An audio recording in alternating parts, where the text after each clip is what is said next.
The summer of the beautiful white horse, इस chapter का हम लोग क्वेश्चन आंसर कर रहे हैं। तो इस चैप्टर का हम लोग अब लॉन्ग आंसर टाइप क्वेश्चंस करेंगे। और पहला लॉन्ग आंसर टाइप क्वेश्चन है हमारा, narrate the story the summer of the beautiful white horse in your own words. यानी जो कहानी है the summer of the beautiful white horse, इस चैप्टर का अपने भाषा में क्या करना है, हमें वर्णन करना है।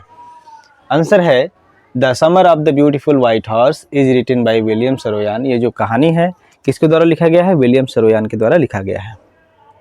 The story is about two Armenian boys, और ये कहानी किसके बारे में है, दो आर्मेनिया के दो लड़के होते हैं उनके बारे में ये कहानी है।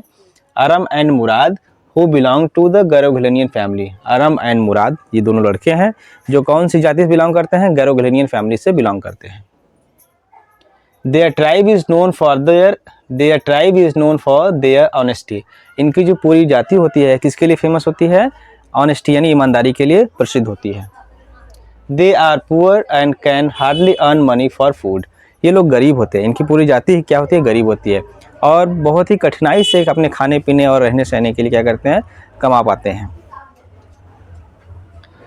दे both long to ride a horse but they can't afford it.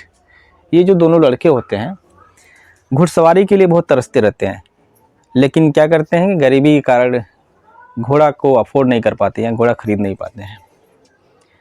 Murad had stolen horse from a farmer a month ago. एक महीने पहले मुराद क्या करता है, एक घोड़े को चुरा लेता है। वन अर्ली मॉर्निंग, और एक दिन सुबह ही क्या करता है, he brought it to the window of Aram and asked him to come along for a ride.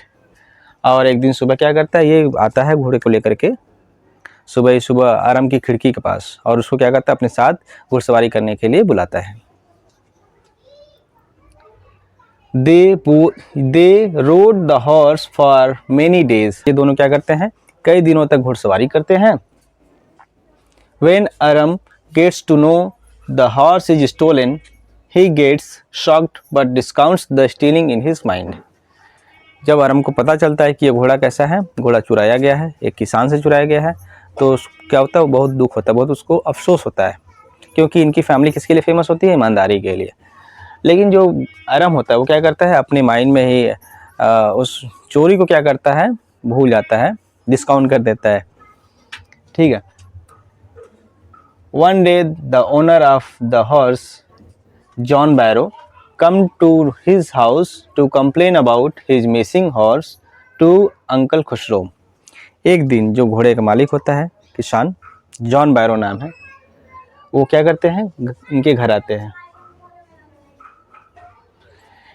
आते हैं किससे कंप्लेन करने के लिए, इनके जो अंकल होते हैं, अंकल खुशरो, इनसे शिकायत करने के लिए जो जॉन बैरो आते हैं, अपने घोड़े के बारे में शिकायत करने के लिए।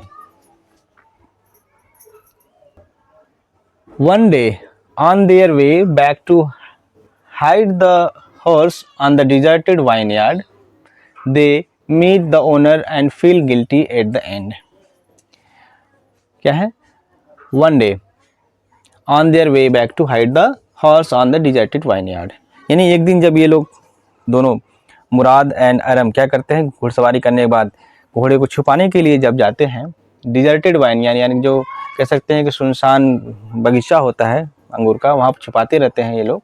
तो वहाँ एक दिन जब जा रहे होते हैं छुपाने के लिए, they meet the owner and feel guilty at the end. ये किससे मिलते हैं, जॉन बैरो यानी जो घोड़े का मालिक है उनसे मिलते हैं, और क्या महसूस करते हैं, और इनको दुख होता है, अपनी गलती का पछतावा होता है इनको। फिर क्या कहते हैं, the next morning they return the horse back to the owner's barn. The next morning यानी कि अगली सुबह जॉन बैरो जो फार्मर होते हैं उनका घोड़ा क्या करते हैं, ये लोग वापस कर देते हैं ले आकर के उनके खलिहान पर, और उनको पता भी नहीं चलता है किसान को। ठीक है, तो ये था हमारा पहला लॉन्ग आंसर टाइप क्वेश्चन।